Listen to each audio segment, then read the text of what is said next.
Assalamu alaikum wa rahmatullah, mon frère, ma sœur. Avant même que les mots commencent, laisse-moi te dire une chose. Si tu as ouvert cette vidéo, ce n'est pas simplement parce que ton doigt a glissé sur l'écran. Il y a parfois, dans le silence des choses invisibles, une main qui te guide vers ce dont ton cœur a besoin. Reste avec moi jusqu'à la fin, parce qu'il y a quelque chose que j'aimerais t'offrir, quelque chose qui pourrait changer ton vendredi, et peut-être même ta semaine. Et pendant que tu écoutes, écris en commentaire un seul mot, un mot qui vient de ton cœur. Lumière, miséricorde, vendredi, Ya Allah. Choisis celui qui te traverse l'âme à l'instant où tu m'entends. Il sera ton intention, ton ouverture. Et si tu sens que ce rappel touche ton cœur, alors n'oublie pas de t'abonner et de partager, pour que d'autres âmes puissent ressentir la même douceur que toi. Maintenant, respire profondément, doucement. Laisse la vie se calmer autour de toi. Imagine que le monde ralentit, que le bruit s'efface, que ton cœur reprend sa place. Car les mots qui arrivent ne sont pas des informations, ce sont des gouttes de lumière. Il y a des jours que l'on traverse sans les remarquer, et il y a le vendredi. Un jour qui ne ressemble à aucun autre. Un jour qui porte en lui un souffle particulier, comme si le ciel descendait un peu plus près de la terre. Le prophète nous l'a dit, le meilleur jour sur lequel le soleil s'est levé est le vendredi, Sahih Muslim. Tu sais, ce hadith, on l'a entendu 100 fois. Mais combien de fois l'a-t-on ressenti? Le vendredi n'est pas un simple nom dans une semaine qui passe. C'est un rendez-vous, un appel, une fenêtre invisible qui s'ouvre entre ton cœur et ton Seigneur. Il y a dans ce jour une lumière que beaucoup ne voient pas, parce qu'elle n'est pas dans les yeux, elle est dans le cœur. Une lumière douce, discrète, mais profonde. Parfois, elle se manifeste par un apaisement soudain, parfois par une larme que l'on ne comprend pas, parfois par un désir de revenir à Allah sans même savoir pourquoi. Le vendredi, c'est ce moment précis où la miséricorde d'Allah descend comme une pluie silencieuse, une pluie qui ne mouille pas la peau, mais lave le cœur, une pluie qui n'alourdit pas les vêtements, mais allège l'âme. Et toi, aujourd'hui, tu te tiens exactement sous cette pluie. Imagine une porte immense, lumineuse, ouverte dans le ciel. Tu ne la vois pas avec tes yeux, mais ton âme la reconnaît. Le vendredi, cette porte est ouverte. Allah laisse passer une miséricorde qui ne ressemble à aucune autre. Une miséricorde qu'on ne reçoit pas seulement en priant, mais simplement en étant présent, en étant sincère, en revenant vers lui, même fatigué, même abîmé. Peut-être que tu traverses des difficultés. Peut-être que ton cœur est lourd. Peut-être que ta semaine t'a épuisé, dispersé, blessé. Le vendredi, Allah t'offre un souffle, un repos, un rappel doux, comme une main posée sur ton cœur qui te dit « Je suis là ». C'est pour cela que le vendredi est un jour que l'on ne vit pas. On le ressent. Il traverse l'âme. Il apaise les tempêtes intérieures. Il fait naître des certitudes là où il n'y avait que des inquiétudes. Alors prends encore une respiration. Laisse ton cœur s'ouvrir. Le vendredi est une invitation à se rapprocher, un pas après l'autre. Et si tu pouvais voir ce qui se passe dans le monde invisible, tu verrais les anges se pencher sur toi au moment même où tu écoutes. Tu verrais les cieux se rapprocher. Tu verrais la miséricorde descendre doucement, comme un voile de lumière qui se dépose sur ton cœur. Ce que tu ressens maintenant, ce frisson, cette tranquillité, cette présence, c'est l'écho de cette miséricorde. Et tu n'as encore rien entendu. Reste avec moi jusqu'à la fin. Parce qu'il existe, au cœur de ce jour béni, un secret immense, un trésor que beaucoup ignorent. Un secret qui pourrait transformer ta relation avec Allah et que je vais te révéler très bientôt. Le vendredi, un rendez-vous entre toi et Allah. Imagine maintenant que tu fermes doucement les yeux. Tu laisses le monde derrière toi. Tu entres dans un espace où le cœur parle plus fort que le bruit, où l'âme entend ce que les oreilles ne pourraient jamais saisir seules. Dans ce monde invisible, un mouvement subtil se produit lorsque arrive le vendredi. Quelque chose change dans l'atmosphère spirituelle, quelque chose d'indéfinissable, mais que l'âme attentive perçoit immédiatement. Les anges qui, le reste de la semaine, observent le destin des hommes et notent leurs œuvres, reçoivent ce jour-là une mission particulière.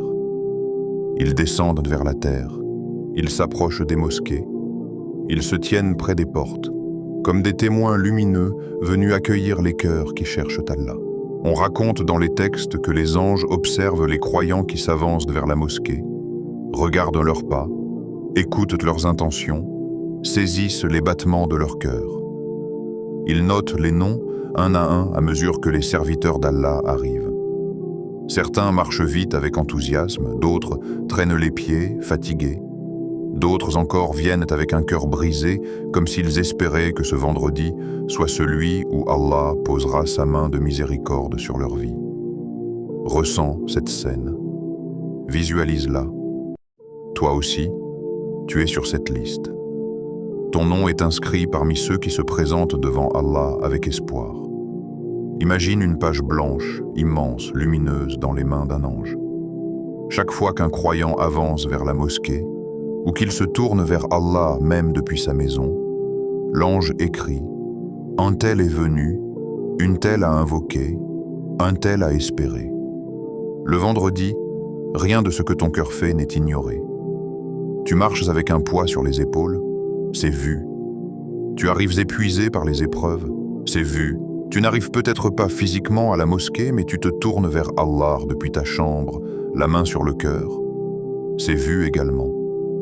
Et chaque geste, chaque souffle, chaque regard vers le ciel est accueilli avec douceur. Le vendredi, les prières prennent une autre couleur. Elles deviennent lumière. Un simple « Ya Allah » peut remplir les cieux d'une clarté que tu ne peux imaginer. Une larme discrète qui coule lorsque tu fais du dhikr devient une goutte de lumière inscrite dans ton livre. Un soupir, un souffle, un mot chuchoté, tout prend du poids. Les invocations du vendredi ne sont pas comme celles du lundi ou du mardi. Le vendredi, elles portent une intensité différente, comme si elles étaient portées par une brise invisible qui les élève plus vite. Tu as déjà ressenti cette sensation? Ce calme soudain? Ce désir inexplicable de demander quelque chose à Allah, même sans avoir les mots? Ce n'est pas un hasard. C'est le vendredi qui parle à ton cœur. Le vendredi est décrit par les savants comme la lumière de la semaine. Non pas une lumière extérieure, mais une lumière intérieure. Un éclairage que tu sens dans ta poitrine, comme si Allah te disait « Reviens vers moi aujourd'hui, je suis proche ». Peut-être que tu arrives à ce jour avec un cœur dispersé. La semaine t'a fatigué. Tu t'es perdu entre les responsabilités, les soucis, les pensées. Tu t'es senti loin de ton Seigneur.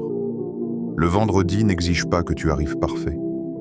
Il veut seulement que tu arrives sincère.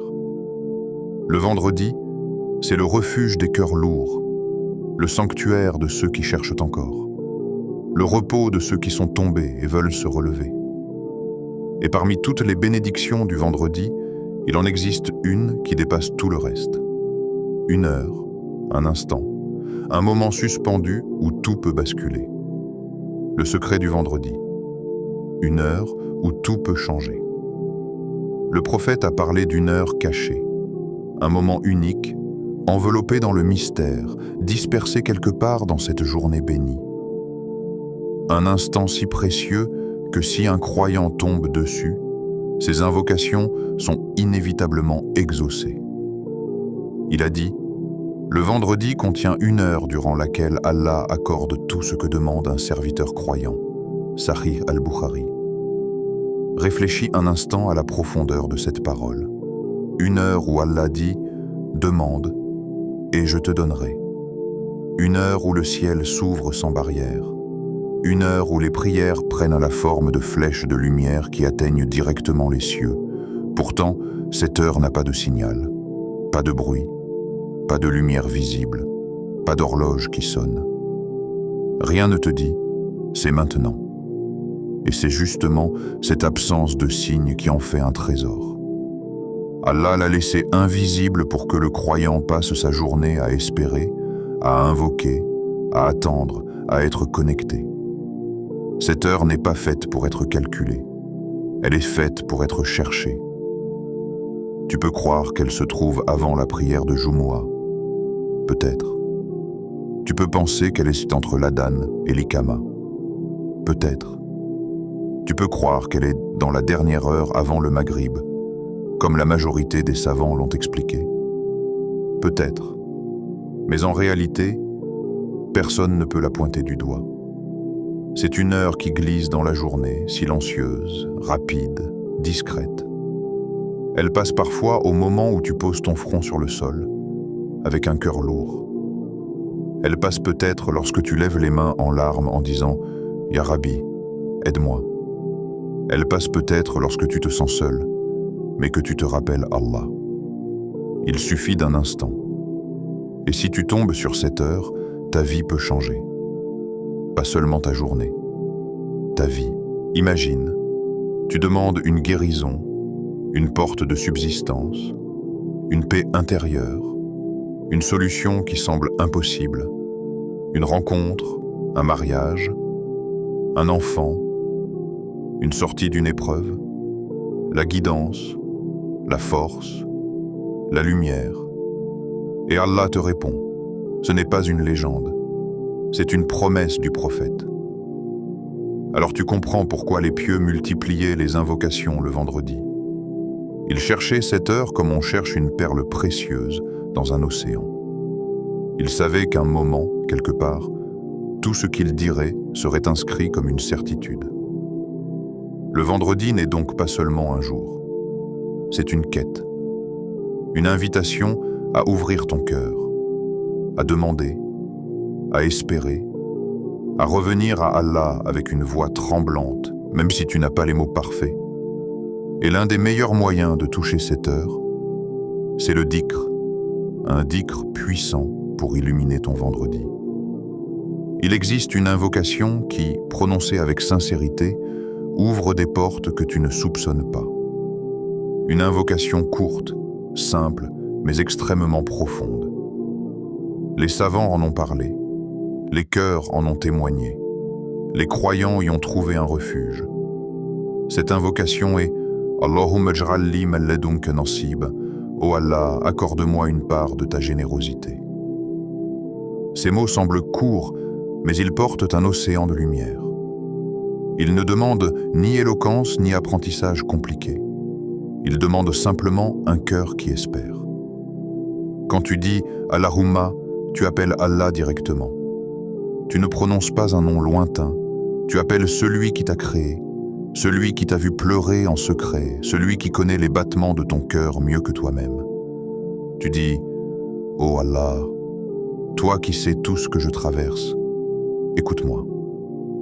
Quand tu dis « Ijal », tu demandes à Allah de décréter, de créer, d'agir. Tu reconnais que rien n'existe sans sa volonté. Tu lui confies ton affaire. Tu lui dis avec douceur « Fais pour moi ce que je suis incapable de faire seul ».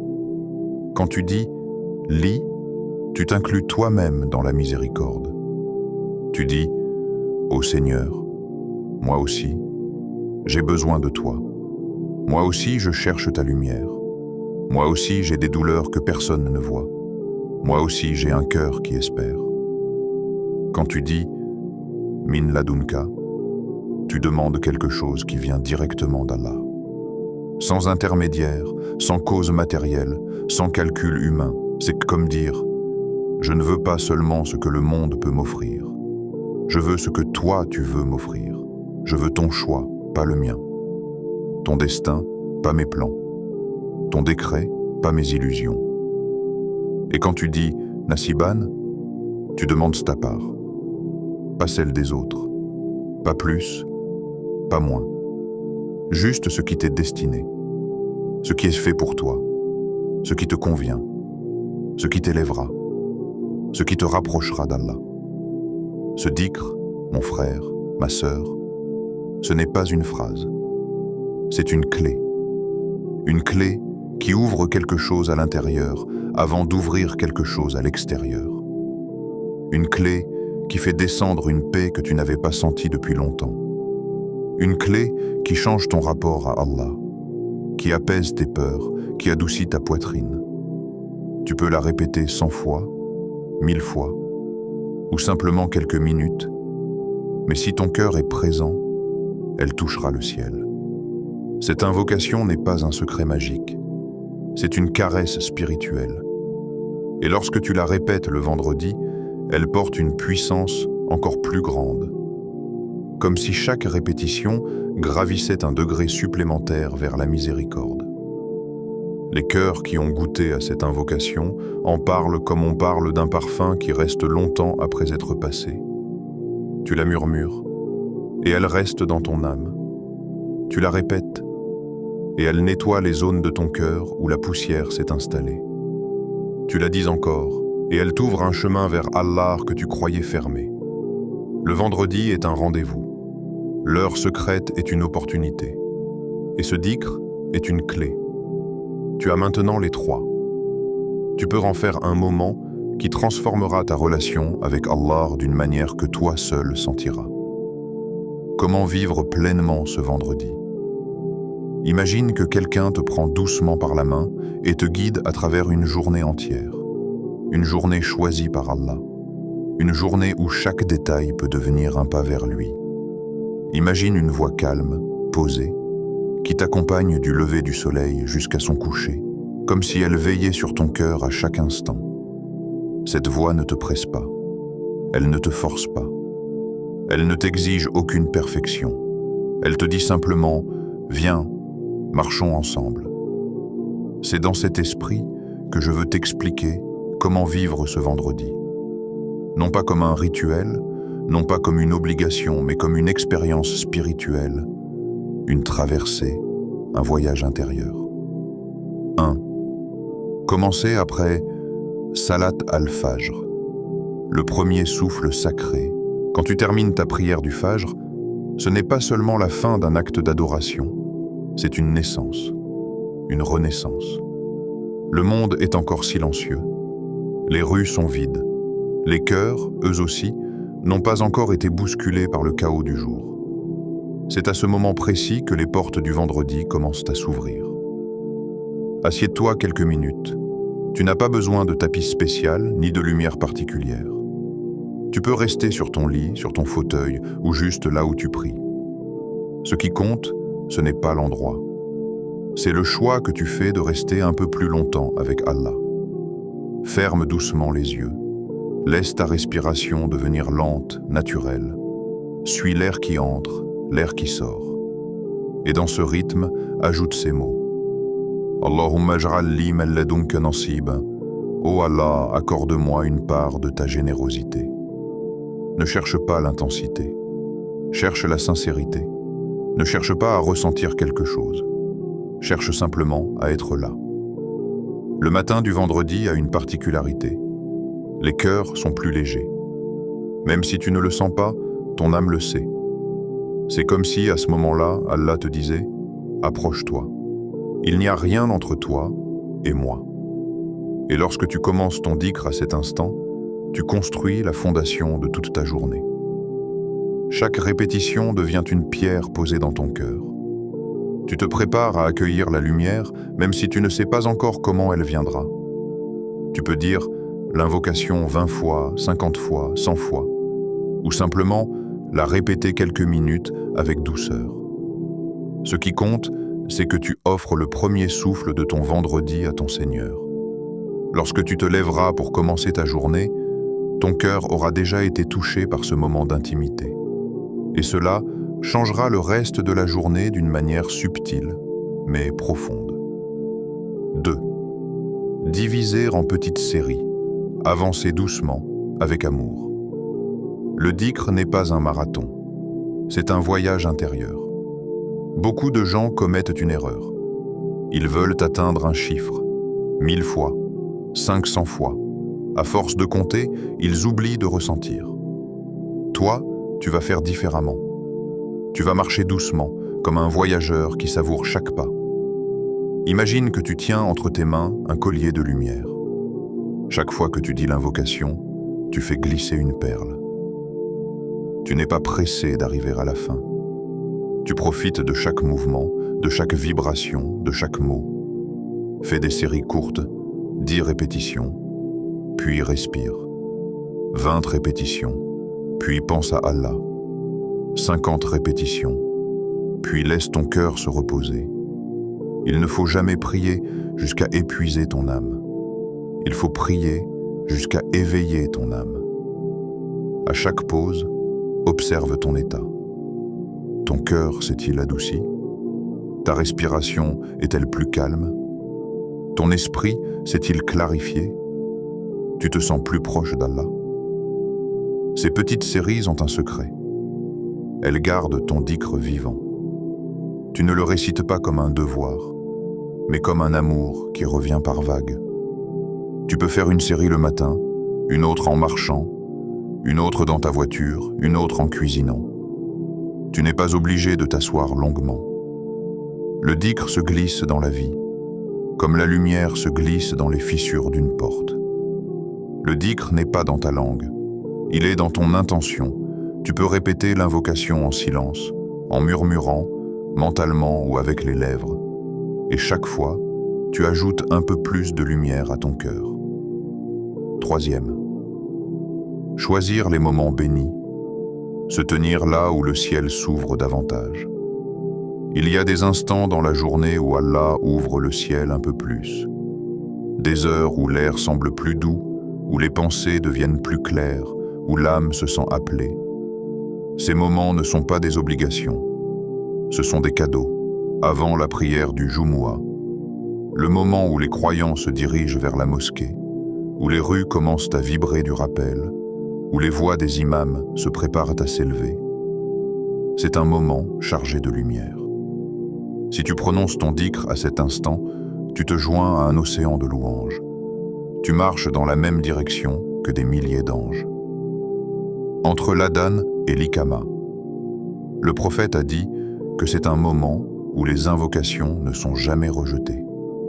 Imagine, tu entends l'adhan, tu laisses ton téléphone, tu t'assois, et dans ce court silence avant la prière, tu répètes « Ô Allah, accorde-moi une part de ta générosité ». Ton cœur est alors dans l'un des instants les plus proches de l'exaucement. La dernière heure, avant Maghrib, cette heure mystérieuse, la plus probable pour être l'heure exaucée du vendredi. Le soleil descend, l'air devient plus calme, le cœur plus fragile, les regrets plus présents, les espoirs plus intenses. C'est dans ce moment que beaucoup de croyants ont vu leur vie changer. Tu peux t'asseoir près d'une fenêtre, regarder la lumière du jour glisser et répéter ton dhikr doucement, sans compter. Tu n'as pas besoin de sentir quelque chose. Tu n'as pas besoin d'être dans un état. Tu as seulement besoin d'être sincère. Et tu ne sais pas, peut-être qu'au moment exact où tu diras la dernière syllabe, l'heure bénie sera descendue. Et ton invocation deviendra lumière. 4. Garder le cœur présent. Transformer les mots en dialogue. Le dhikr n'est pas une formule. C'est une parole vivante. Elle respire avec toi. Elle voyage dans ton cœur. Elle a un poids, un parfum, une vibration. Lorsque tu prononces une invocation, tu ne fais pas un rituel. Tu ouvres un dialogue. Imagine que chaque mot que tu dis s'élève dans le ciel et revient vers toi comme une douceur. Chaque syllabe résonne dans ton âme comme une corde qu'on touche avec délicatesse. Lorsque tu dis « Allahumma », ressens que tu t'adresses à celui qui t'écoute. Lorsque tu dis « Ijjal », sais que tu demandes à celui qui a le pouvoir d'écrire ta vie. Lorsque tu dis « Li », rappelle-toi que tu comptes pour Allah. que tu es important, que tu es vu, que tu es aimé. Lorsque tu dis « min ladunka », imagine que tu reçois quelque chose qui vient d'en haut, pas du monde, mais du ciel. Lorsque tu dis « nasiban », sens que tu te tournes vers Allah comme un enfant qui demande sa part d'amour. Tu n'as pas besoin d'être parfait. Tu n'as pas besoin d'être concentré à 100%. Tu as seulement besoin d'être sincère. Si ton esprit s'évade, ramène-le doucement. Ne sois pas dur avec toi-même. Allah aime quand tu reviens, même après t'être dispersé. Et chaque fois que ton cœur revient à Allah, tu lui donnes une preuve d'amour. 5. Terminer en silence. Laisser la paix descendre. Le silence est une adoration. Un silence rempli d'Allah vaut mieux que 1000 mots vides. Lorsque tu termines ta série de dhikr, ne te lève pas immédiatement. Reste assis un moment.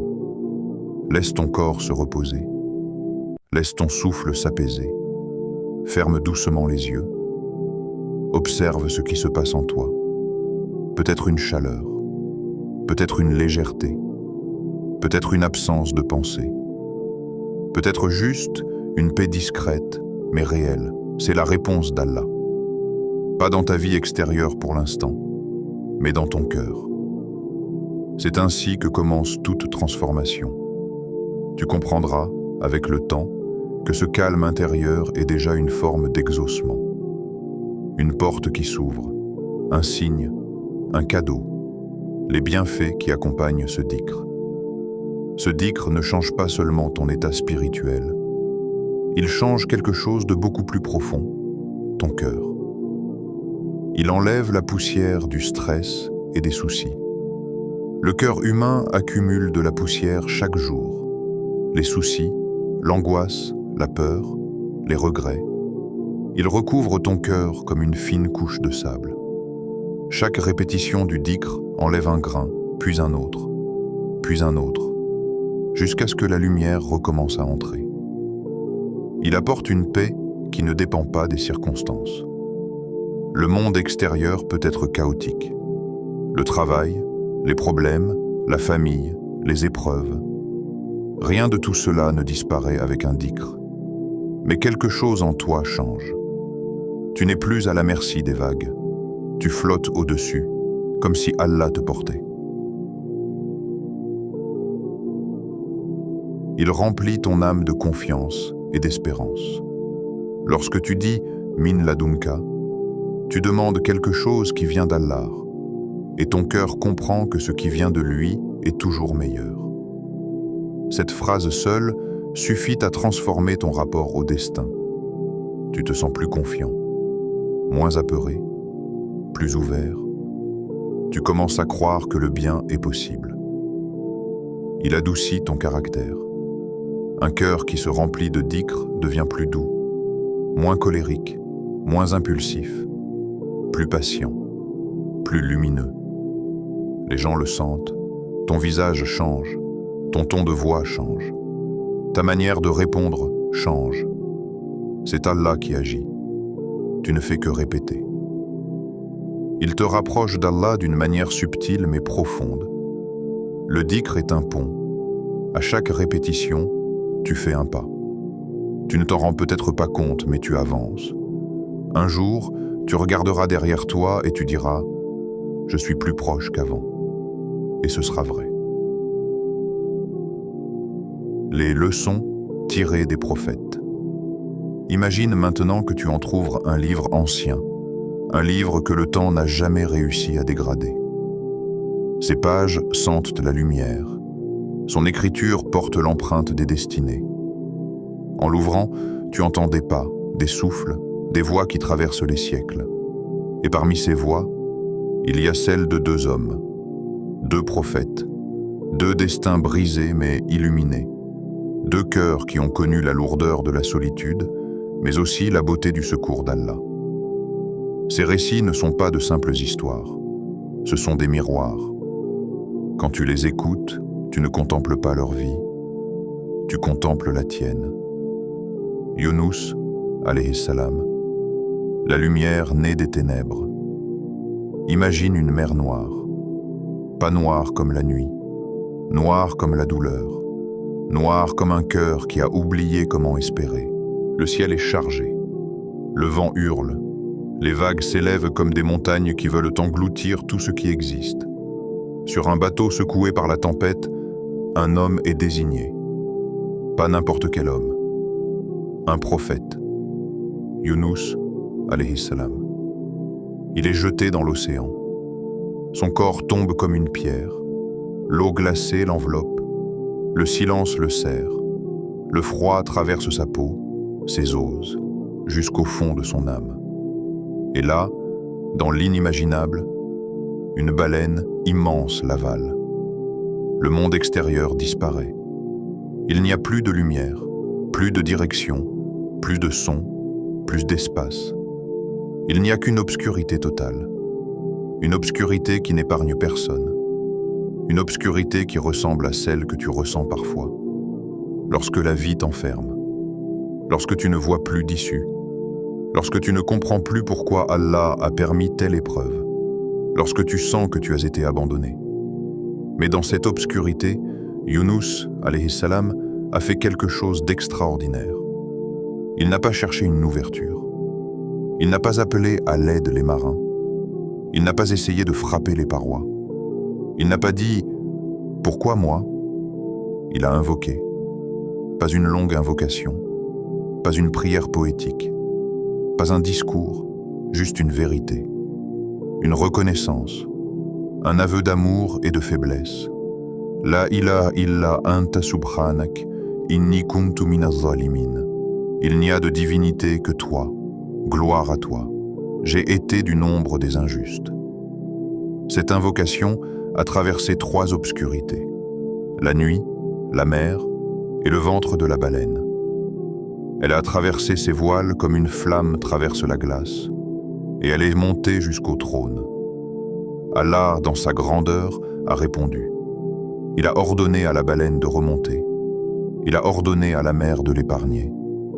Il a ordonné à la terre de le déposer en sécurité. Et Yunus est sorti vivant d'un lieu où aucun être humain ne peut survivre. Pourquoi ? Parce qu'il avait son dhikr. Parce qu'il avait son lien avec Allah.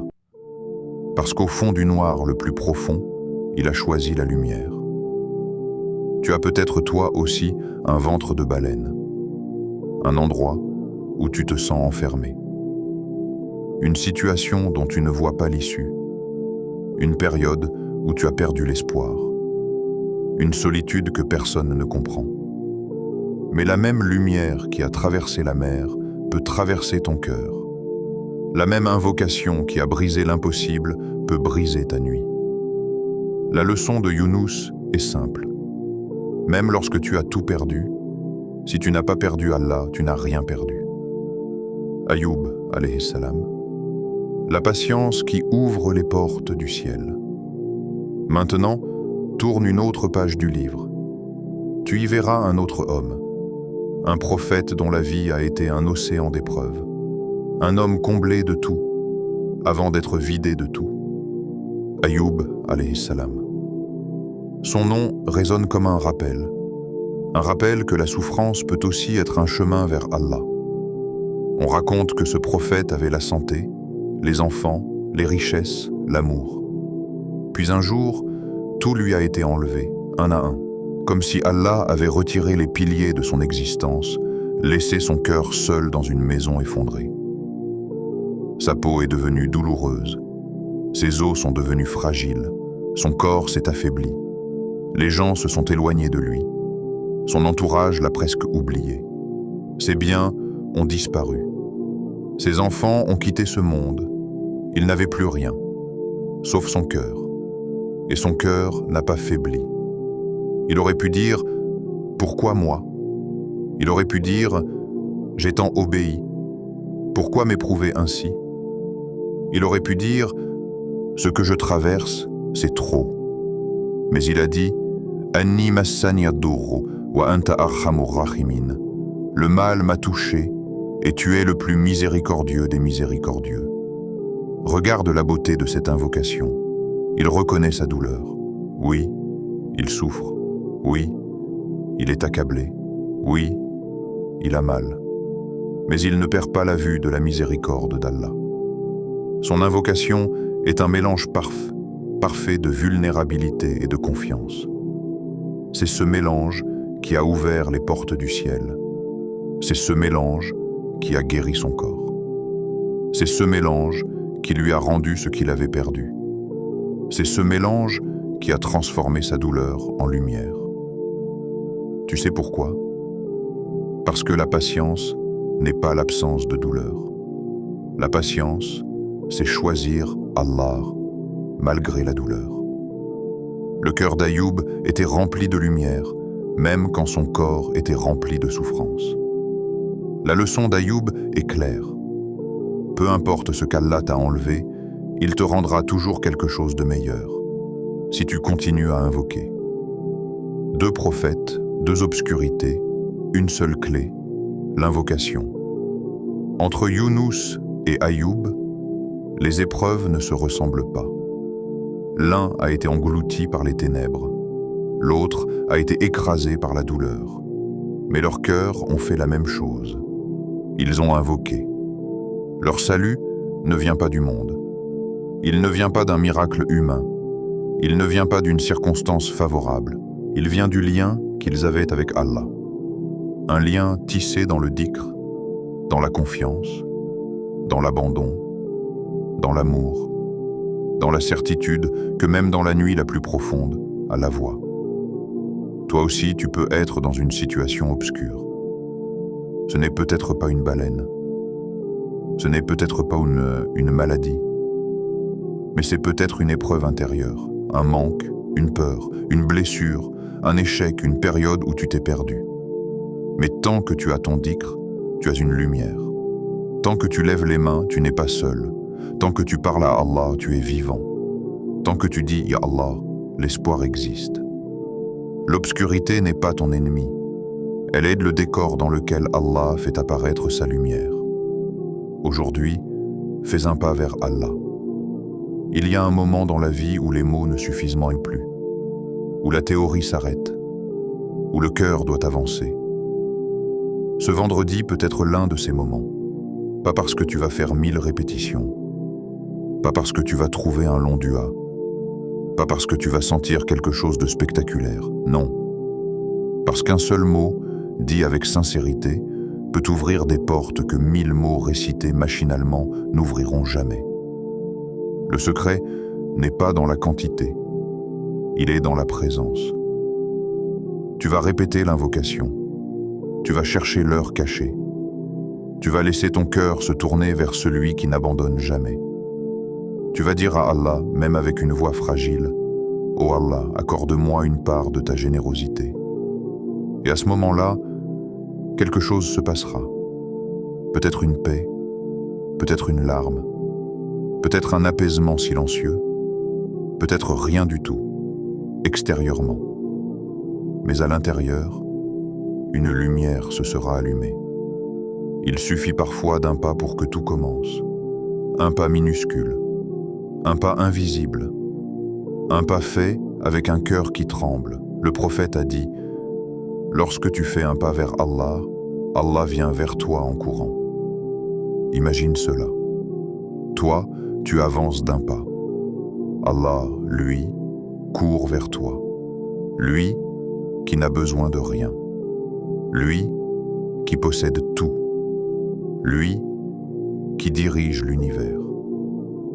Tu te rends compte de l'amour que cela implique? Ce vendredi, fais ce pas. Fais-le doucement. Fais-le secrètement. Fais-le sincèrement. Qu'Allah t'accorde une part immense de sa miséricorde. Qu'il illumine ton cœur et ton vendredi. Amin.